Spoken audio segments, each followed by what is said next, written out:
નમસ્કાર વિદ્યાર્થીઓ, સ્વાગત છે તમારા બધાયનું આપણી ઓનલાઈન પ્લેટફોર્મ ચેનલની અંદર કે જેનું નામ છે ઓશન કોચિંગ ક્લાસીસ. આ ઓનલાઈન યુટ્યુબના માધ્યમથી તમે બધાય જે છે અલગ અલગ ધોરણના વિષયો ભણી રહ્યા છો, જેમાં હું તમને ધોરણ 10નું વિજ્ઞાન ભણાવી રહ્યો છું. આપણે ઓલરેડી પ્રકરણ 1 અને પ્રકરણ 5 એટલે કે રાસાયણિક પ્રક્રિયા અને સમીકરણો અને પ્રકરણ 5 કયું છે તો કે પ્રકરણ 5 છે જૈવિક ક્રિયાઓ. આ બંને પ્રકરણો જે છે આપણે ઓલરેડી પૂરા કરી ચૂક્યા છીએ. તો સાહેબ અમારે એના વિડીયો જોવા હોય તો શું કરવું? એના માટે થઈને બેટા તમામ વિડીયોની જે છે લિંક તમને ડિસ્ક્રિપ્શન બોક્સની અંદર આપેલી હશે, ત્યાંથી તમે તમામ વિડીયોના ભાગ જોઈ શકો છો. છેલ્લે આપણે પ્રકરણ નંબર 2 શરૂ કર્યું હતું. પ્રકરણ નંબર 2 કયું છે? એસિડ બેઝ અને ક્ષાર. એનો પણ ભાગ 1 જે છે કમ્પ્લીટ થઈ ગયો છે અને આ ભાગ 1 જે છે એ આપણે ઓલરેડી લાસ્ટ એક લેક્ચરની અંદર પૂરો કર્યો. તો જેનો જે ભાગ તમારે જોવો હોય તો એ પણ તમને ડિસ્ક્રિપ્શન બોક્સની અંદર આપેલી લિંક પરથી તમે જોઈ શકો છો. એસિડ બેઝ અને ક્ષારની અંદર છેલ્લા ભાગની અંદર આપણે એસિડના રાસાયણિક ગુણધર્મો સુધી પહોંચ્યા અને એમાંથી પહેલો એસિડનો રાસાયણિક ગુણધર્મ, એસિડ અને બેઝના રાસાયણિક ગુણધર્મો જોયા હતા. એમાં પહેલો ગુણધર્મ આપણે જોયો હતો કે એસિડની કોની સાથે પ્રક્રિયા કરી હતી? ધાતુ સાથે પ્રક્રિયા કરી હતી. કોની સાથે પ્રક્રિયા કરી હતી? ધાતુ સાથે. હવે આજે આપણે બીજો ગુણધર્મ જોવો છે. કયો જોઈએ? તો કે એસિડની ધાતુ કાર્બોનેટ અને ધાતુ બાયકાર્બોનેટ સાથેની પ્રક્રિયા. કોની સાથેની પ્રક્રિયા? ધાતુ કાર્બોનેટ અને ધાતુ બાયકાર્બોનેટ. ધાતુ બાયકાર્બોનેટ ને બેટા ધાતુ હાઇડ્રોજન કાર્બોનેટ તરીકે પણ ઓળખવામાં આવે છે, એ પણ ભૂલાય નહીં. બરોબર? ધાતુ હાઇડ્રોજન કાર્બોનેટ કહે તો ઈનું ઈ અને ધાતુ બાયકાર્બોનેટ કહે તો ઈનું ઈ. તો આપણે પ્રયોગની શરૂઆત કરીએ. શરૂઆતની અંદર પહેલા તમને આપેલો છે હેતુ. તમને આ ધાતુના કાર્બોનેટ લેવા કીધા, તો આપણે ધાતુ તરીકે અત્યારે પસંદ કરીએ છીએ સોડિયમ. આ સોડિયમ ધાતુ આપણે લેવાની છે અને એ સોડિયમ ધાતુ જે છે અહીંયા પણ આપણે લઈએ એટલે કે અહીંયા સોડિયમ ધાતુ અને બાયકાર્બોનેટ લઈએ. તો સોડિયમ ધાતુના કાર્બોનેટ એટલે શું? તો કે સોડિયમ ધાતુના કાર્બોનેટ એટલે કે Na2CO3 અને સોડિયમ ધાતુના બાયકાર્બોનેટ એટલે શું? તો કે NaHCO3. આ બાયકાર્બોનેટ છે અને આ ધાતુના કાર્બોનેટ છે. પ્રયોગ શું કરવાનો છે? હેતુ આપણે લખી નાખ્યું કે એની એસિડ સાથેની પ્રક્રિયા. એસિડ આપણે લઈ લીધો. કયો લઈ લીધો? મંદ HCl એટલે કે મંદ હાઇડ્રોક્લોરિક એસિડ આપણે લીધો.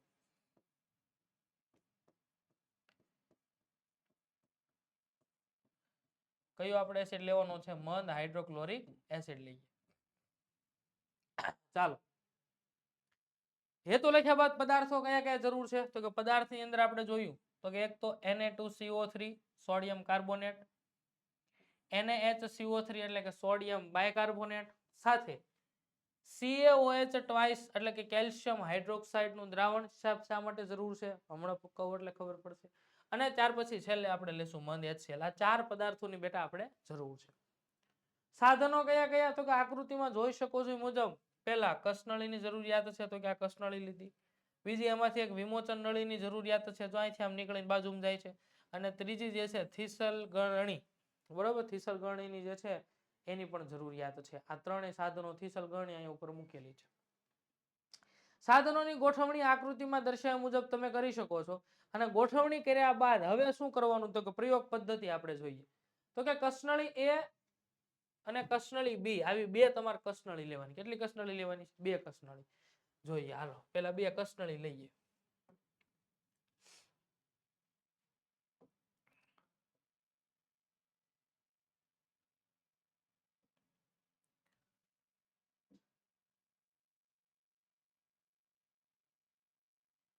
તમને એમ થાય કે સાહેબ આ કસનળીની જગ્યાએ બીજું કંઈક લીધું, પણ હા એનો આકાર આપણે થોડોક એવો રાખીએ ને કસનળી જેવો આપણને લાગે.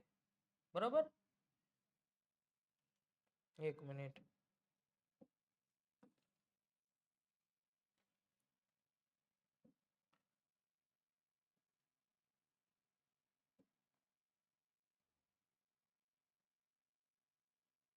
ચાલો, આ એક કસનળી લીધી, આ બીજી કસનળી લીધી. બે ને નામ આપી દીધું. એકને નામ આપ્યું કસનળી A, એકને નામ આપ્યું કસનળી B. હવે શું કીધું? તો કે કસનળી A ની અંદર તમારે શું કરવાનું? જો બે કસનળી આપણે લઈ લીધી. હવે શું કરવાનું કીધું? તો કે કસનળી A ની અંદર શું લેવાનું કીધું? તો કે કસનળી A માં 0.5 ગ્રામ Na2CO3 એટલે કે સોડિયમ કાર્બોનેટ લ્યો અને કસનળી બી માં 0.5 ગ્રામ NaHCO3 લ્યો. બંને કસનળીમાં આશરે 2 ml મંદ HCl ઉમેરો અને ઉત્પન્ન થતા વાયુની તપાસ માટે વાયુને ચૂનાના નિતારેલું પાણી, જે આપણે હમણાં લખ્યું હતું, ચૂનાનું નિતારેલું પાણી એટલે શું? તો કે CaOH ટ્વાઇસ કેલ્શિયમ હાઇડ્રોક્સાઇડનું દ્રાવણ, આ ચૂનાનું નિતારેલું પાણી કહેવાય, એમાંથી પસાર કરો. બેમાં શું શું લેવાનું ખબર પડી ગઈ, શું નાખવાનું ખબર પડી ગઈ. હાલો આપણે જોઈએ, બે કસનળી આપણે લીધેલી તો છે. બંને કસનળીની અંદર કસનળી એની અંદર શું નાખવાનું કીધું બેટા? તો કે કસનળી એની અંદર 0.5 ગ્રામ 0.5 ગ્રામ શું નાખવાનું કીધું? Na2CO3 બરાબર. 0.5 ગ્રામ નાખવાનું કીધું Na2CO3.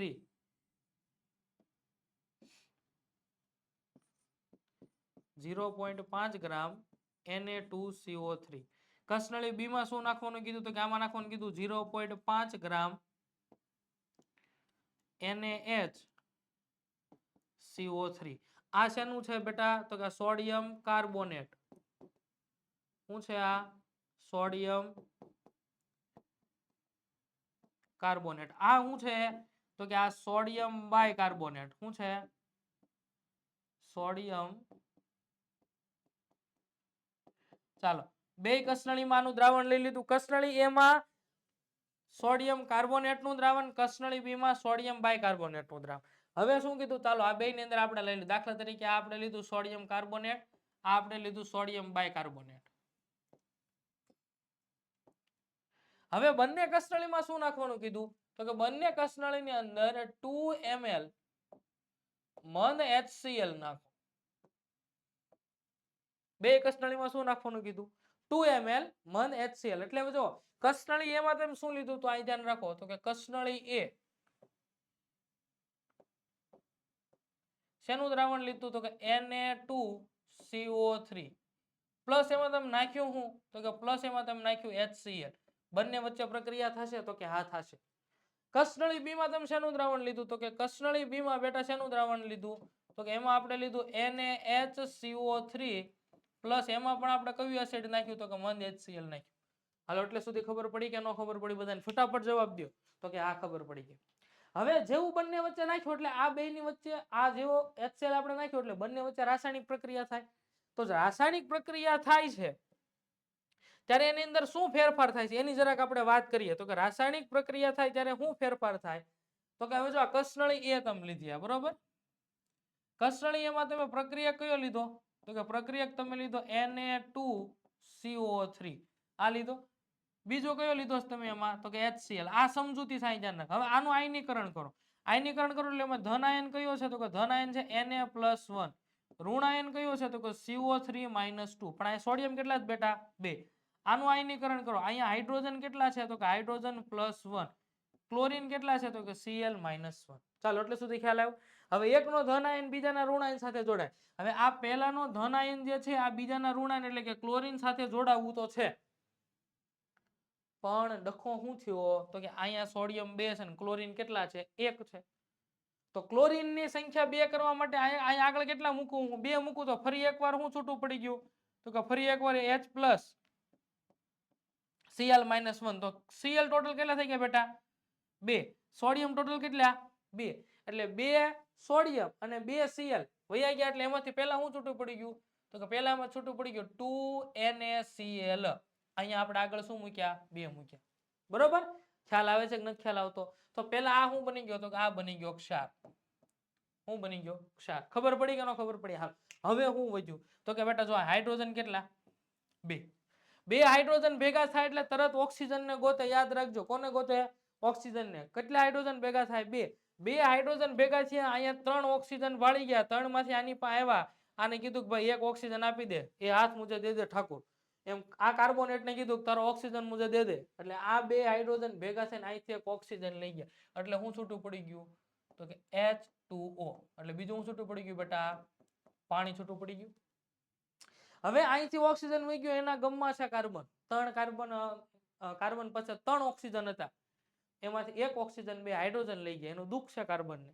પણ કાર્બન કે કાંઈ વાંધો નહીં, આપણી પાસે બે તો છે ને, એ બે આપણા માટે અગત્યના છે. એટલે હું છૂટું પડી ગયું CO2 વાયુ. હું છૂટો પડી ગયો CO2 વાયુ. પ્રક્રિયામાં ખબર પડી કે ન ખબર પડી? ક્ષાર, પાણી અને કાર્બન ડાયોક્સાઇડ વાયુ.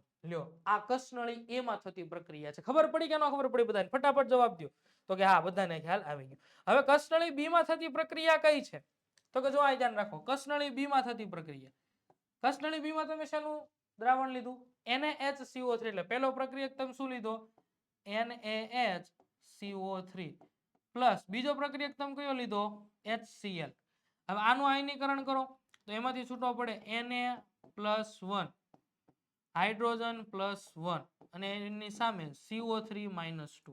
આનું આયનીકરણ કરો એટલે શું છૂટો પડે? H+1 અને Cl-1.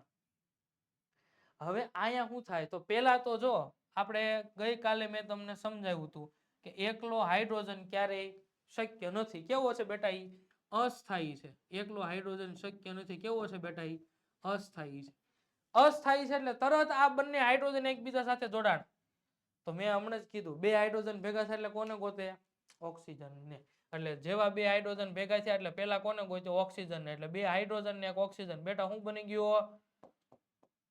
પાણી બની ગયું કે ન બની ગયું? હા કે ના? બે હાઇડ્રોજન જે છે,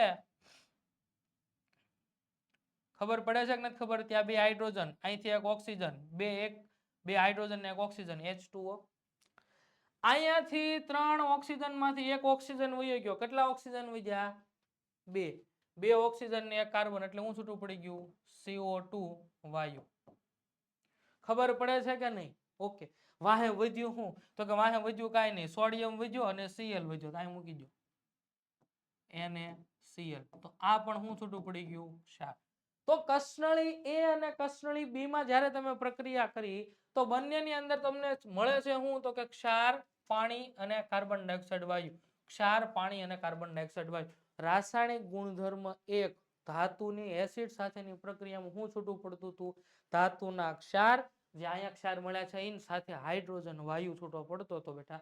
અહીંયા શું છૂટું પડે છે? તો કે ધાતુના ક્ષાર, જે ધાતુ તમે લીધી છે એનો ક્ષાર મળી ગયો, સોડિયમ ક્લોરાઇડ. ધાતુના ક્ષાર, પાણી અને વાયુ છૂટા પડે છે. ખ્યાલ આવ્યો કે નો ખ્યાલ આવ્યો? બરોબર. તો આ આખી રાસાયણિક પ્રક્રિયા છે. હવે અહીંયા નીકળતો વાયુ જે છે એ અત્યારે આપણને ખબર પડી ગઈ કે આ CO2 વાયુ છે, પણ એ નીકળતો વાયુ છે કયો? એની તપાસ કરવા માટે શું કરવાનું? તો કે એની તપાસ કરવા માટે થઈને જુઓ,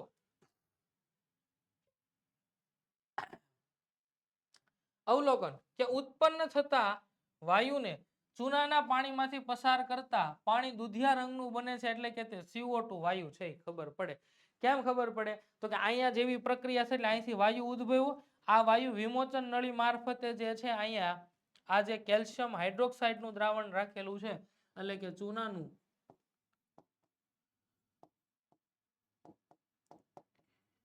નિતાર્યું દ્રાવણ જે રાખેલું છે આપણે, એમાંથી જેવો પસાર કર્યા એટલે ખબર પડી કે આ કસનળી વિમોચન નળીમાંથી જે વાયુ આવે છે બેટા, એ કયો વાયુ આવે છે?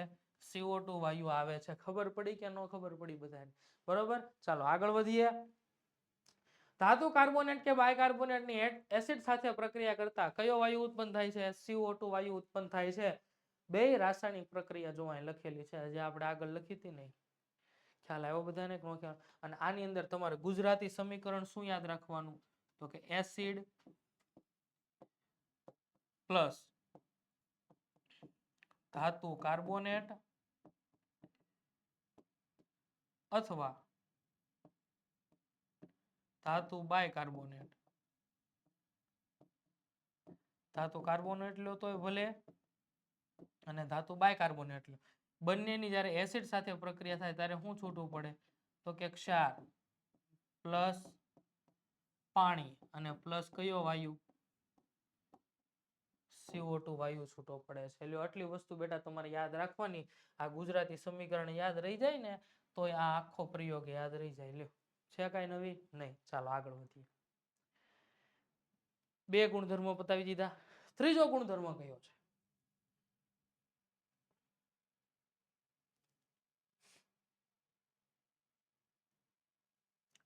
એસિડ અને બેઝ એકબીજા સાથે કેવી રીતે પ્રક્રિયા કરે છે? એસિડ અને બેઝ એકબીજા હારે કઈ રીતે પ્રક્રિયા, પહેલા આપણે એસિડની ધાતુ સાથે પ્રક્રિયા કરી, બીજી આપણે એસિડની ધાતુ કાર્બોનેટ ધાતુ બાયકાર્બોનેટ સાથે પ્રક્રિયા કરી. હવે આપણે એસિડ અને બેઝ આ બંનેની અંદરો અંદર પ્રક્રિયા કરાવવાની છે. કઈ પ્રક્રિયા કરાવવાની છે? અંદરો અંદરની પ્રક્રિયા. જોઈ કે એસિડ અને બેઝ વચ્ચેની પ્રક્રિયા થઈને ક્ષાર બને છે અને પાણી મળે છે. આ પ્રક્રિયાને તટસ્થીકરણની પ્રક્રિયા કહે છે. કઈ પ્રક્રિયા કહે છે? તટસ્થીકરણ. ઉદાહરણ આપણને અહીંયા આપેલા છે. ઉદાહરણ માટે થઈને આપણે ફરીવાર થોડુંક બોર્ડ વર્ક કરીએ.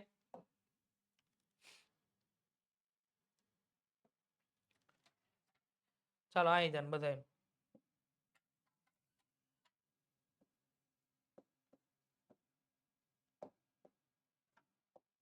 એસિડ ની બેઝ સાથે પ્રક્રિયા. કોની સાથે પ્રક્રિયા કરીએ? એસિડ ની બેઝ સાથે.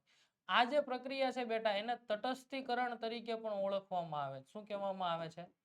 તટસ્થીકરણ. યાદ રાખજો. એટલે તટસ્થીકરણ પૂછાય તો ગભરાવાનું નહીં, થાય તો આજ. એમાં એસિડ તરીકે આપણે પેલા એક લઈએ. એસિડ આપણે લીધો HCl. કયો લીધો? HCl. બીજો આપણે એસિડ લઈએ H2SO4. આ H2SO4 આ પહેલી પ્રક્રિયા અને આ બીજી પ્રક્રિયા. બે પ્રક્રિયા લઈને આપણે જરાક જોઈ કે એસિડ ની બેઝ. હવે અહીંયા બેઝ તરીકે દાખલા તરીકે હું લઉં છું NaCl. સોરી, NaCl નહીં, NaCl તો ક્ષાર થઈ ગયો. પેલા આપણે ઉપરની પ્રક્રિયા લઈએ એટલે આપણને ખ્યાલ આવી જાય. અહીંયા આપણે બેઝ તરીકે લઈએ NaOH અને એનો ઈ બેઝ આપણે અહીંયા લઈએ NaOH. બે બેઝ આપણે સરખા લેવા છે. બરોબર? ચાલો, બંને વચ્ચે પ્રક્રિયા થઈ. અહીંયા તમે HCl લીધો, આનું આયનીકરણ કરશો એટલે શું છૂટો પડશે? તો કે H+1 અને Cl-1. આનું આયનીકરણ કરશો એટલે તો કે Na+1 અને OH-1. તો જો એકનો ધન આયન બીજાના ઋણ આયન સાથે એટલે H અને OH ભેગા થઈ ગયા. બરોબર? થોડુંક હરખ્યું લખો કારણ કે આ ભેગું થઈ ગયું. જો અહીં ધ્યાન રાખો.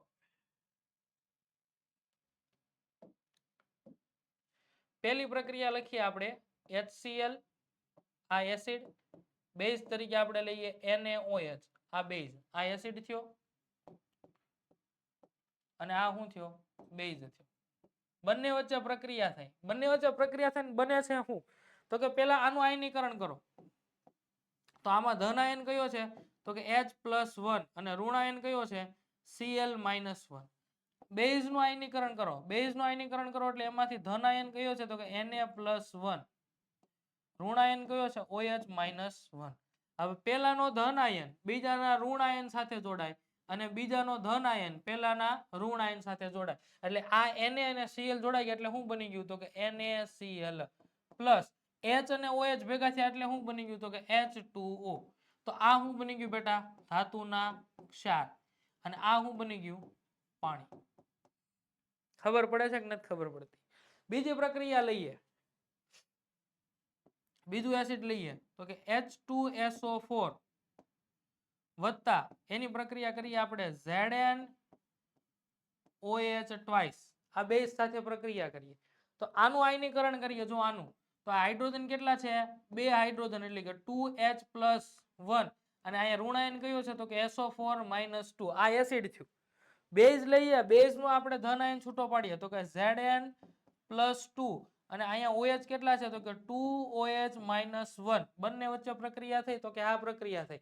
અહીંયા બે હાઇડ્રોજન, અહીંયા બે OH બંને એકબીજા સાથે જોડાઈ ગયા એટલે શું બની ગયું? તો કે એમાંથી બની ગયું 2H2O. પાણીના કેટલા અણુ બની ગયા? બે અણુ. હવે વધ્યું શું? તો કે આ ધન આયન અને આ ઋણ આયન આ બંને એકબીજા સાથે જોડાઈ ગયા એટલે એમાંથી બની ગયું ZnSO4. આ બની ગયો ક્ષાર અને આ શું બની ગયું? પાણી. લ્યો, તો આપણે એસિડ અને બેઝ ની એકબીજા સાથે પ્રક્રિયા કરીએ તો એમાંથી શું બને છે? ક્ષાર અને પાણી બને છે. લ્યો, આ સમજૂતી થઈ ગઈ. લ્યો, આટલું આમ તો પૂછાય. આવું આવડે કે ન આવડે? તો કે આવડે જ ને. જો અહીંયા આપેલું બરોબર. બંને અહીંયા અલગ ઉદાહરણ આપ્યા છે. આપણે અલગ ઉદાહરણ જોઈએ. આની અંદર તો કે અહીંયા જુઓ હાઇડ્રોજન કેટલા છે? 2. 2H+. ઋણ આયન કયો? તો કે SO4-2.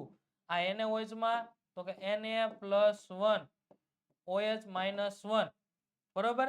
અહીંયા 2 હાઇડ્રોજન છે, અહીંયા OH એક જ છે એટલે અહીંયા કેટલા મૂકવા પડે? 2. 2 મૂક્યા એટલે 2 હાઇડ્રોજન અને 2 OH એકબીજા સાથે જોડાય એટલે શું બની ગયું? 2H2. બરોબર? વાહે વધ્યા કેટલા? તો કે સોડિયમ 2 છે તો 2 સોડિયમ અને સલ્ફેટ શું બની ગયું? Na2SO4. સોડિયમ સલ્ફેટ નો ક્ષાર અને પાણી છૂટું પડી ગયું. બીજી પ્રક્રિયા HCl KCl એટલે HCl માંથી H Cl બેઝ કયો લીધો? તો કે K અને OH માઇનસ. H અને OH જોડાઈ ગયા એટલે શું બની ગયું? H2O KCl. લ્યો આ KCl. ખ્યાલ આવે છે? તો આમ એસિડ અને બેઝ એકબીજા સાથે પ્રક્રિયા કરીને શું બનાવે છે? એકબીજા સાથે પ્રક્રિયા કરી ક્ષાર અને પાણી બનાવે છે, જેને તટસ્થીકરણની પ્રક્રિયા કહે છે. આગળ જોઈએ થોડુંક અગત્યની એક વાત કે પાણી સાથેની પ્રક્રિયા. બરોબર? કોઈ પણ ઓક્સાઇડ હોય એ ઓક્સાઇડ જ્યારે પાણી સાથે પ્રક્રિયા કરે, સાહેબ આ એસિડ અને બેઝ તમે ક્યારના વાત કરો છો, તો આ એસિડ અને બેઝ બને કઈ રીતે? તો આ એસિડ અને બેઝ જે છે બેટા એ ધાતુ અને અધાતુના ઓક્સાઇડ માંથી બને. કેમાંથી બને? ધાતુ અને અધાતુના ઓક્સાઇડ. પહેલા આપણે લઈએ, જો અહીંયા નાખો કે જે ઓક્સાઇડ પાણી સાથે પ્રક્રિયા કરીને એસિડ બનાવે તેને એસિડિક ઓક્સાઇડ કહેવાય. શું કહેવામાં આવે? જે ઓક્સાઇડ પાણી સાથે પ્રક્રિયા કરીને શું બનાવે? એસિડ બનાવતા હોય. બરોબર? અને મોટા ભાગની અધાતુના ઓક્સાઇડ એસિડ બનાવે. એટલા માટે અહીંયા જો એસિડિક ઓક્સાઇડ ને શું લખેલું છે? તો કે અધાતુ ઓક્સાઇડ એસિડિક હોય. એટલે કે એસિડ કોણ બનાવે? અધાતુના ઓક્સાઇડ એસિડ બનાવે છે. બીજું આપ્યું કે જે ઓક્સાઇડ પાણી સાથે પ્રક્રિયા કરીને બેઝ બનાવે એને શું કહેવામાં આવે? બેઝિક ઓક્સાઇડ કહેવાય. મોટા ભાગની ધાતુના ઓક્સાઇડ જે છે એ બેઝ બનાવતી હોય. એટલા માટે ધાતુના ઓક્સાઇડ જે છે એ બેઝિક હોય. કેવા હોય? બેઝિક હોય. અહીંયા તમને આપેલું છે H2 SO2 SO3 અને HCO2. આ ત્રણેય તમને કયા આપેલા છે? એસિડિક ઓક્સાઇડ એટલે કે અધાતુના ઓક્સાઇડ છે ને, જોઈ એની પાણી સાથે પ્રક્રિયા કરવાથી સાહેબ તમે કહો છો એ મુજબ એસિડ બને છે કે નહીં? બરોબર? તો કયા કયા આપેલા હતા? પહેલા તો પેલું આપેલું કયું હતું? SO2. બીજું આપેલું કયું હતું? SO3. અને ત્રીજું કયું આપેલું હતું? CO2. આ ત્રણેય અધાતુય ઓક્સાઇડ છે. કયા ઓક્સાઇડ છે બેટા? હવે આ અધાતુય ઓક્સાઇડની પાણી સાથે પ્રક્રિયા કરો. હવે આની તમે પાણી સાથે પ્રક્રિયા કરો એટલે કે H2O સાથે પ્રક્રિયા કરો. જેવી પ્રક્રિયા કરી એટલે જો હાઇડ્રોજન કેટલા? તો કે 2. આ H2O. સલ્ફર કેટલા? તો કે 1. ઓક્સિજન કેટલા છે? 2 ને 1 3. H2CO3 સલ્ફ્યુરસ એસિડ બની ગયું. બરોબર? SO3 ની પાણી સાથે પ્રક્રિયા કરો, H2O સાથે પ્રક્રિયા, આ બની ગયું એસિડ. આ શેના ઓક્સાઇડ લીધા આપણે? અધાતુના ઓક્સાઇડ. શેના ઓક્સાઇડ લીધા? અધાતુના. હવે અહીંયા પણ સેમ ટુ સેમ. આ H2 એમ નામ, સલ્ફર એમ નામ, ઓક્સિજન 3 ને 1 4 એટલે કે H2SO4 સલ્ફ્યુરિક એસિડ બની ગયું. કયું એસિડ બની ગયું? Sulphuric acid. એટલે ફરીવાર આપણને અહીંયા શું મળી ગયું? એસિડ મળ્યું કે ન મળ્યું? ખબર પડે છે કે નથી ખબર પડતી ભાઈ? હે? ચાલો ત્રીજી પ્રક્રિયા, એમાં પણ આપણે H2O સાથે પ્રક્રિયા કરીએ. જેવી H2O સાથે પ્રક્રિયા કરીએ એટલે અહીંયા હાઇડ્રોજન એમ નામ, H2 એમ નામ, CO3 2 ને 1 3 ઓક્સિજન. આ બની ગયું કાર્બોનિક એસિડ. કયું એસિડ કહેવાય આને? Carbonic acid. તો આ બધાય અધાતુના ઓક્સાઇડ, બધાય અધાતુના ઓક્સાઇડની જ્યારે પાણી સાથે પ્રક્રિયા થાય ત્યારે બધામાંથી શું બને છે? એસિડ બને છે. લ્યો આ એસિડની વાત થઈ ગઈ. હવે જોઈએ બેઝિક ઓક્સાઇડ. બરોબર? બેઝિક ઓક્સાઇડ કયા કયા છે? આપણને કયા કયા આપેલા છે બેઝિક ઓક્સાઇડ? ઉદાહરણ માટે ઈ લઈએ અને એની આપણે પાણી સાથે પ્રક્રિયા કરીએ. પહેલા જોઈ લઈએ બેઝિક ઓક્સાઇડ કયા કયા આપણને આપેલા છે. તો કે જો બેઝિક ઓક્સાઇડ આપણને આપેલા છે Na2O, MgO અને S2O. આ આપણને બેઝિક ઓક્સાઇડ આપેલા છે. આપણે એમાંથી કોઈ પણ બેઝિક ઓક્સાઇડ બે લઈએ અને બે બેઝિક ઓક્સાઇડ માંથી આપણે પ્રક્રિયા કરીએ, આપણને સૌથી સહેલો બેઝિક ઓક્સાઇડ જે આપેલો છે એ કયો આપેલો છે? મેગ્નેશિયમ વાળો આપેલો છે. કયો આપેલો છે? મેગ્નેશિયમ. એટલે આ MgO એની તમે H2O સાથે પ્રક્રિયા કરો. બરોબર? હવે આનું આયનીકરણ થાય એટલે આમાંથી શું છૂટો પડે? H પ્લસ અને OH માઇનસ. આનું આયનીકરણ થાય એટલે આમાંથી છૂટો પડે Mg+2 O-2. આ OH આની સાથે જોડી ગયો. OH કેટલા થયા? 2 થયા. 1 Mg એટલે શું બની ગયું આમાંથી? MgOH twice. લ્યો. બરોબર. બીજો આપણે લે. બીજો કયો આપેલો છે તો કે Na2O પ્લસ H2O. આનું આયનીકરણ કરો. સોડિયમ કેટલા છે? 2 O-2. આને છૂટા પાડો. આમાંથી H+1 OH-1. આ OH ટોટલ કેટલા થયા? 2 થયા. સોડિયમ કેટલા? 2. તો એમાંથી શું બની ગયું? લ્યો. ખબર પડી? તો આ આપણે બેઝિક ઓક્સાઇડ લીધા એટલે કે ધાત્વીય ઓક્સાઇડ છે. આ બધા કયા ઓક્સાઇડ છે બેટા? ધાતુના ઓક્સાઇડ. અને આ ધાતુના ઓક્સાઇડની જ્યારે પાણી સાથે પ્રક્રિયા કરી એટલે આપણને બેઝ મળે છે. શું મળે છે? બેઝ મળે છે. ખબર પડી કે ન ખબર પડી? તો આ મુજબ જે છે ધાતુ અને અધાતુના ઓક્સાઇડ જે છે એમાંથી એસિડ અને બેઝ બને છે. ખાસ યાદ રાખવાનો મુદ્દો. ચાલો આગળ વધીએ. ત્યાર પછી આપેલું છે જો ધાતુ ઓક્સાઇડની એસિડ સાથેની પ્રક્રિયા આપણને આપી. હવે ધાતુ ઓક્સાઇડની એસિડ સાથેની પ્રક્રિયામાં શું કીધું? તો કે એક બીકર લીધેલું છે. એ બીકરની અંદર શું કીધું? તો કે એ બીકરની અંદર આપણે એક ધાતુના ઓક્સાઇડ લીધા. કઈ ધાતુના લીધા? કોપર ઓક્સાઇડ એટલે કે CuO. બરોબર. કોપર ઓક્સાઇડના દ્રાવણમાં હાઇડ્રોક્લોરિક એસિડ ઉમેરતા દ્રાવણનો રંગ વાદળી લીલો બની જાય છે. કોપર ઓક્સાઇડ જે છે એ આપણે આની અંદર લીધું. વાદળી રંગનું દ્રાવણ છે. જેવું એની અંદર આપણે હાઇડ્રોક્લોરિક એસિડ ઉમેર્યું એટલે એના રંગની અંદર થોડોક પરિવર્તન જોવા મળ્યું. પરિવર્તન જોવા મળ્યું પાછળનું કારણ શું? તો કે આ કોપરના ઓક્સાઇડ એટલે કે ધાતુના ઓક્સાઇડની એસિડ સાથે પ્રક્રિયા થઈ. કોની સાથે પ્રક્રિયા થઈ? એસિડ સાથે. પ્રક્રિયા થાય એટલે હું છૂટું પડ્યું તો કે જો આખી પ્રક્રિયા સમજાવું. CuO પ્લસ આપણે લીધું કયું એસિડ? તો કે HCl લીધું. બંને વચ્ચે પ્રક્રિયા થઈ. આનું આયનીકરણ કરો. આયનો છૂટા પાડો તો કે Cu+2 અને O-2. આના આયનો છૂટા પાડો તો કે H+1 અને Cl-1. હવે આ કોપરને Cl સાથે જોડાવવું છે કારણ કે આ જે વાદળી લીલો રંગ બેટા મળે છે ને એ ખરેખર કોપર ક્લોરાઇડનો છે. કોનો મળે છે? તો કોપર ક્લોરાઇડ એટલે કે CuCl2. પણ આ કોપર એક છે, ક્લોરીન કેટલા છે? એક જ. ક્લોરીનને 2 કરવા માટે છે ને અહીંયા 2 મૂકું તો હાઇડ્રોજન 2 થઈ ગયા અને ક્લોરીન 2 થઈ ગયા. તો કે આ કોપર અને આ Cl એટલે એમાંથી શું બની ગયું? CuCl2. 2 હાઇડ્રોજન 1 ઓક્સિજન એટલે એમાંથી શું છૂટું પડી ગયું? H2O. તો આજે તમને વાદળી લીલો રંગ મળે છે એ કોનો મળે છે? આ કોપર ક્લોરાઇડનો મળે છે. યાદ રહી જશે બધાને? ચાલો ત્યાર પછી ખૂબ જ મોસ્ટ આઈએમપી વાત છે આ. મોસ્ટ આઈએમપી એટલા માટે કે આ જે સૂત્ર જે છે એ વારંવાર બોર્ડની પરીક્ષાઓમાં MCQ માં ખાલી જગ્યામાં પૂછાય છે. શું આપેલું છે કે પ્રબળ બેઝ એટલે કે NaOH ની સોડિયમ ધાતુ સાથે જ્યારે પ્રક્રિયા કરવામાં આવે ત્યારે એમાંથી સોડિયમ ઝિંકેટ સંકીર્ણ ક્ષાર બને છે. હવે જો અહીંયા તમે NaOH લીધું. આની સંયોજકતા કેટલી છે? તો કે Zn+2. આનું આયનીકરણ કરો એટલે આમાંથી સોડિયમ કેટલા છૂટા પડ્યા? તો કે 2Na+1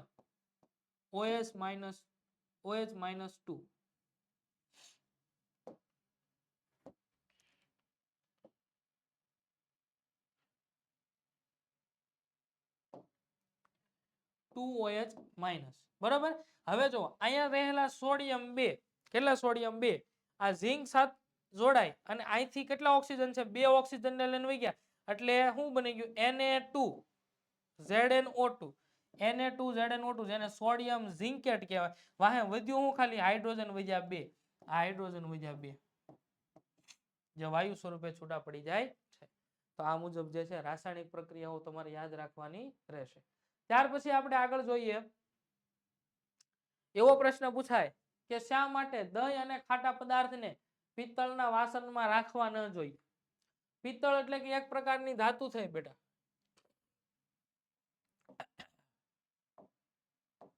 પિત્તળ એટલે એક પ્રકારની શું થાય? ધાતુ. તાંબુ. આ બધી ધાતુઓ છે. પિત્તળ હોય, તાંબાના વાસણમાં બધી શું છે? ધાતુ છે. એની અંદર તમારે દહીં અને ખાટા પદાર્થો કારણ કે બધા એસિડિક પદાર્થો છે. કેવા પદાર્થો છે? એસિડિક પદાર્થો.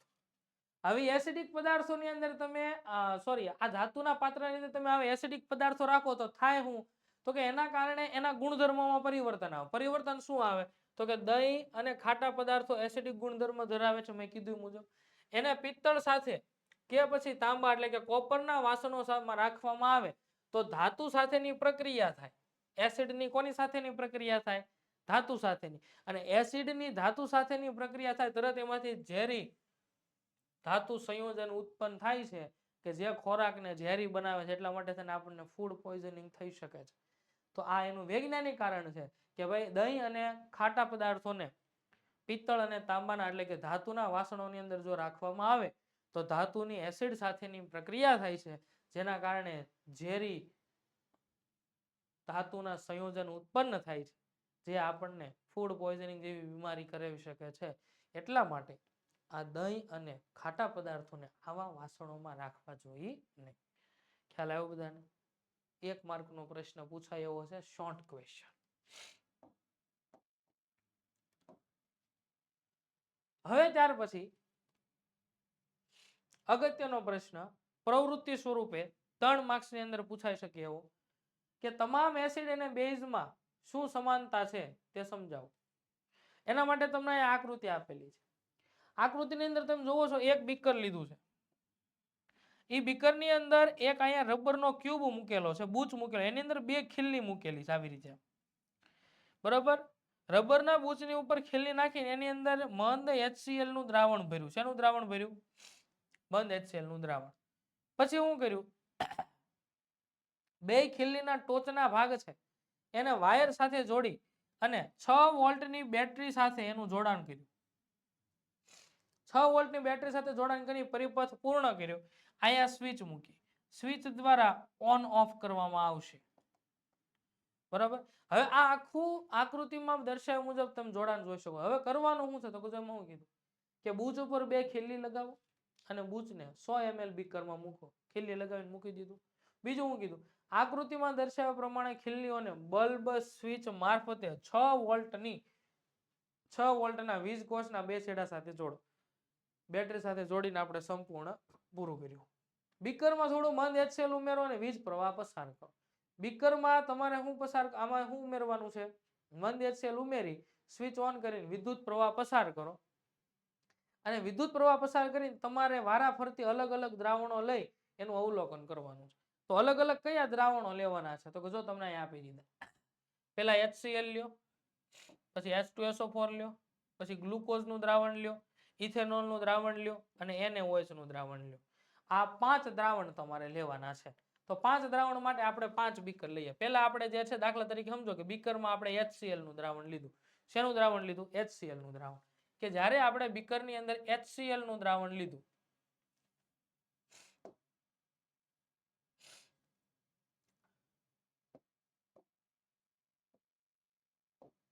5 પ્રકારના બીકર અને 5 બીકરની અંદર અલગ અલગ આપણને દ્રાવણ લેવાના કીધા. કયા કયા દ્રાવણ લેવાના કીધા જોઈએ.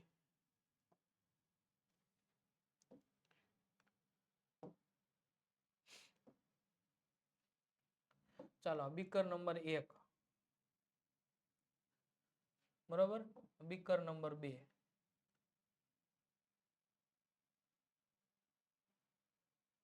આ બીકર નંબર 3. નાના મોટી લાગે તો ચલાવી લેજો.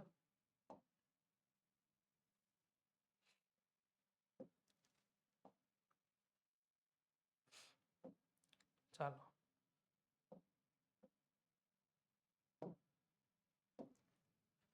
આ બીકર નંબર 4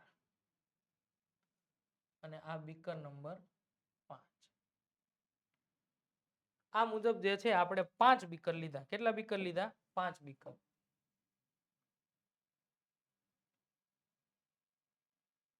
થોડુંક બીકર જેવું લાગે એવું કરી નાખીએ.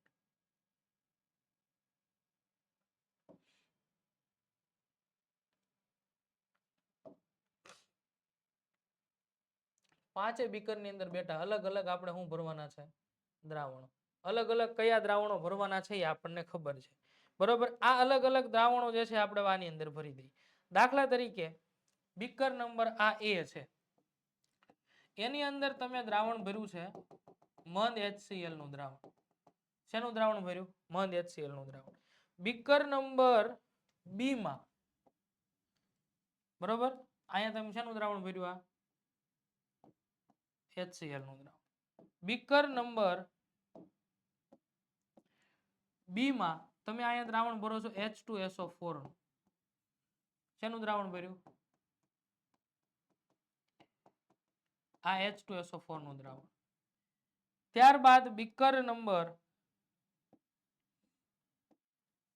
સી માં તમે ભરો છો ગ્લુકોઝ નું દ્રાવણ. શેનું દ્રાવણ ભરો છો?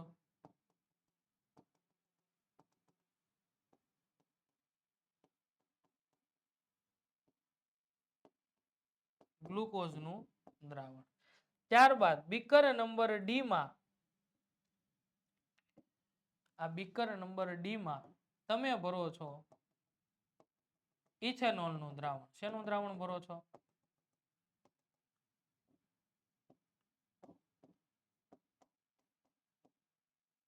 ઇથેનોલ નું દ્રાવણ. અને ત્યારબાદ છેલ્લા બીકરમાં છેલ્લું બીકર કયું છે? Beaker number ABCDE. એની અંદર તમે ભરો છો NaOH નું દ્રાવણ.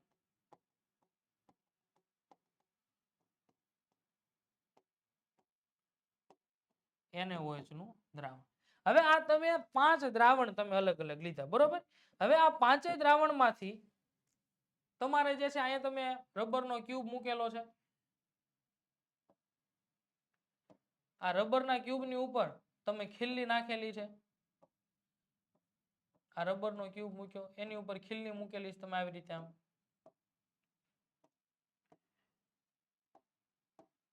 અને આ ખીલ્લીને 6 વોલ્ટની બેટરીના વિદ્યુત કોષ સાથે જોડેલી. એટલે આને આપણે બેટરી સાથે જોડી દઈએ.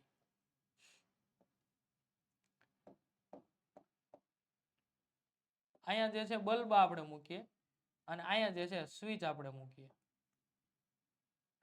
હાલો બરોબર. બધાયની અંદર આપણે જે છે આવી રીતે જોડાણ કરીએ. અહીંયા બલ્બ મૂકી દીધો, અહીંયા આપણે સ્વિચ મૂકી દીધી અને જોડાણ અહીંયા પૂરું કર્યું.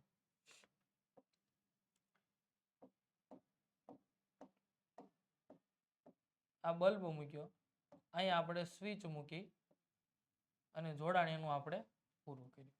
અહીંયા પણ આપણે 6 વોલ્ટની બેટરી સાથે વિદ્યુત કોષ સાથે જોડી, અહીંયા આપણે બલ્બ મૂક્યો, અહીંયા આપણે સ્વિચ મૂકી અને બેટરીનું જોડાણ પૂરું કર્યું.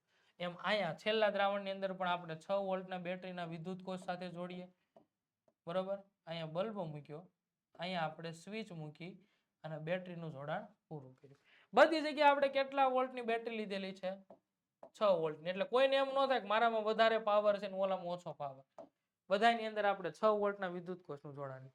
હવે શું કીધું તો કે હવે આ તમે સ્વિચ ઓન કરો બરોબર. બધાની સ્વિચ તમે ઓન કરો.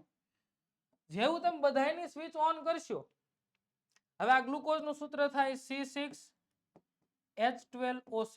આનું સૂત્ર થાય C2H5OH અથવા તો આનું સૂત્ર એ પણ થાય CH3CH2OH બરોબર. હવે શું કીધું તો કે હવે સ્વિચ ઓન કરો અને આ બલ્બ તમે જ્યાં જ્યાં જોડેલો છે એ બધા બલ્બમાંથી કયો બલ્બ પ્રકાશિત થાય છે એ તમારે કહેવાનું છે. હવે વિદ્યુતનું વહન ક્યારે શક્ય છે તો કે વિદ્યુતનું વહન ક્યારે શક્ય છે કે જ્યારે આયનો મુક્તપણે રીતે જે છે ગતિ કરી શકતા હોય અને આયનો ગતિ કરી શકે તો જ વિદ્યુતનું વહન શક્ય છે. હવે જ્યારે વિદ્યુત પ્રવાહની તમે અહીંથી સ્વિચ ઓન કરો એટલે વિદ્યુત પ્રવાહ પસાર થાય, દ્રાવણમાંથી પસાર થાય. તો જ્યારે આમાંથી પસાર થયો એટલે આનું આયનીકરણ થાય, આની અંદરથી આયનો છૂટા પડે H+ અને Cl-. તો આ છૂટા પડતા આયનોને કારણે આ બલ્બ જે છે એ પ્રકાશિત થયો. અહીંયા પણ તમે જ્યારે આની અંદરથી પસાર કરો એટલે આમાંથી 2H+ અને SO4- 2 આયન છૂટા પડે છે બરોબર. એટલે અહીંયા ધન આયન તરીકે હાઇડ્રોજન છૂટો પડ્યો, અહીંયા ધન આયન તરીકે હાઇડ્રોજન છૂટો પડ્યો. એટલે આ H2SO4 નો બલ્બ પણ પ્રકાશિત થાય છે બરોબર. આનું દ્રાવણ તમે લ્યો તો આ દ્રાવણની અંદર પણ Na+1 અને OH-1 બરાબર. આ OH-1 જે છે એ છૂટો પડ્યો એના કારણે થઈને અહીંયા પણ બલ્બ પ્રકાશિત થાય છે. સાહેબ ખબર કેમ પડે બલ્બ પ્રકાશિત થયો? ખાલી જો અહીં ધ્યાન રાખો, તમને ખાલી કોષ્ટક હું દેખાડી દઉં. જુઓ, આ એસિડ છે, આ પણ એસિડ છે, બરોબર. આ શું છે? બેઝ છે. આ આલ્કોહોલ છે, બરોબર. તો આ બે ની અંદર કયો આયન છૂટો પડ્યો? તો કે આમાં H+ છૂટો પડ્યો, અહીંયા H+ છૂટો પડ્યો, અને અહીંયા શું છૂટો પડ્યો? OH-. સાહેબ અહીંયા OH છૂટો પડે છે ને, પણ એ OH બેટા આલ્કોહોલ ક્રિયાશીલ સમૂહનો છે, બેઝ નો OH નથી, આલ્કલી નથી. તો આ બે ની અંદર કોઈ પણ પ્રકારના આવા સમાન આયનો નથી, એટલે સમાન આયનો છૂટા પડતા નથી, એટલે આ બે ની અંદર બલ્બ કેવો છે? અપ્રકાશિત. કોની અંદર? તો કે જો આપણે ઓલી આકૃતિ જોઈ ફરીવાર, તો કે આ જે બે તમને ગ્લુકોઝ, આ ગ્લુકોઝ અને આ ઇથેનોલ જે દેખાય છે ને, આ બે ની અંદર બલ્બ પ્રકાશિત થતો નથી, કારણ કે સમાન આયન છૂટા પડતા નથી. જ્યારે એસિડિક દ્રાવણ હોય તો એસિડિક દ્રાવણની અંદર H+ જે છે એ સમાન આયન છે, એના કારણે બલ્બ પ્રકાશિત થયો, અને બેઝમાં OH- સમાન આયન છૂટો પડે, એટલા માટે થઈ ત્યાં હું બલ્બ પ્રકાશિત થયો. અહીં લખ્યું છે જુઓ, ગ્લુકોઝમાં H કે OH આયન ઉત્પન્ન થતા નથી, ઇથેનોલમાં H કે OH આયન ઉત્પન્ન થતા નથી, એટલે બલ્બ પ્રકાશિત થતા. તો તમને ખ્યાલ આવી ગયો છે કે દરેક એસિડમાં સમાન શું હોય? તો કે દરેક એસિડમાં સમાન હોય H, અને દરેક બેઝમાં શું સમાન હોય? OH સમાન હોય. ખ્યાલ આવ્યો બધાને? આ પ્રવૃત્તિ જે છે, બરોબર, આ પ્રશ્ન પૂછાય કે તમામ એસિડ અને બેઝમાં શું સમાનતા હોય, તો તમને ખબર પડી જોઈએ કે તમામ એસિડની અંદર H+ અને તમામ બેઝની અંદર OH- આયનની સમાનતા હોય છે. ખ્યાલ આવી ગયો? અને આ કોષ્ટક જે છે ને યાદ રાખી લેવું, યાદ રાખવું, એટલે જેના કારણે આખી પ્રવૃત્તિ જે છે તમને યાદ રહી જાય. ખ્યાલ આવી ગયો? તો અહીંયા રાસાયણિક ગુણધર્મ અહીંયા પૂરો થાય છે. ખ્યાલ આવી ગયો બધાને? ત્યારબાદ ફરી એક વખત, સાહેબ આપણે તમે જે આ કન્ટેન્ટ ભણાવો છો, કેમાંથી ભણાવો છો? અમારે કોઈ ઓફલાઈન કોઈ પ્રકાશનનો ઉપયોગ કરવો હોય તો આને પહેલાના વિડીયોમાં પણ કીધું હતું ને અત્યારે પણ કહું છું કે તમામ શિક્ષકોની અને વિદ્યાર્થીઓની પહેલી પસંદ કે જેની અંદર ખૂબ જ સમજૂતી, ઊંડાણપૂર્વક અને સરળ ભાષાની અંદર આપેલી છે એવું એકમાત્ર પ્રકાશન એટલે કે નવનીત પ્રકાશન. નવનીત પ્રકાશનની વિજ્ઞાનની, ગણિત, વિજ્ઞાન, અંગ્રેજી, આમ તમામ વિષયની નવનીત જે છે તમને મળી રહેશે, અને બનતા સુધી આનો ઉપયોગ આપણે કરીએ છીએ. તમારે ઘરે બેઠા ફ્રી ડિલિવરી, કોઈ પણ ધોરણ હોય, ધોરણ 3 થી લઈને કે 12 સુધી, કોઈ પણ ધોરણ હોય, અને આ કોઈ પણ ધોરણના તમામ વિષયોની નવનીત ઘરે બેઠા ફ્રી ડિલિવરી તમારે જોતી હોય તો અહીં આપેલો નંબર ઉપર સંપર્ક કરો. 99 094 35 028. ફરીવાર 99 094 35 028. આ નંબર પર સંપર્ક કરી તમારું નામ, તમારું એડ્રેસ લખાવો, પેમેન્ટ કરો, એટલે ધોરણ 3 થી 12 ની બધા જ વિષયની નવનીત તમને ઘરે બેઠા આરામથી, સરળતાથી મળી જશે. તો અહીંયા સુધી આજે આપણે રાખીએ છીએ. આપણો આ છેલ્લો, અને આ તમને સમજૂતી માટેનું, મેં ગયા લેક્ચરમાં કીધું હતું નવનીતની અંદર સમજૂતી જે છે આવી રીતે એકદમ સરળ ભાષામાં પણ આપેલી છે. અહીંયા સુધી આપણે રાખીએ છીએ. એસિડના રાસાયણિક ગુણધર્મોને આપણે છેલ્લો ગુણધર્મ જોયો કે તમામ એસિડ અને બેઝમાં શું સમાનતા હોય છે. હવે પછી આગળનું આપણે ભાગ નંબર 3 ની અંદર આપશું. Thank you.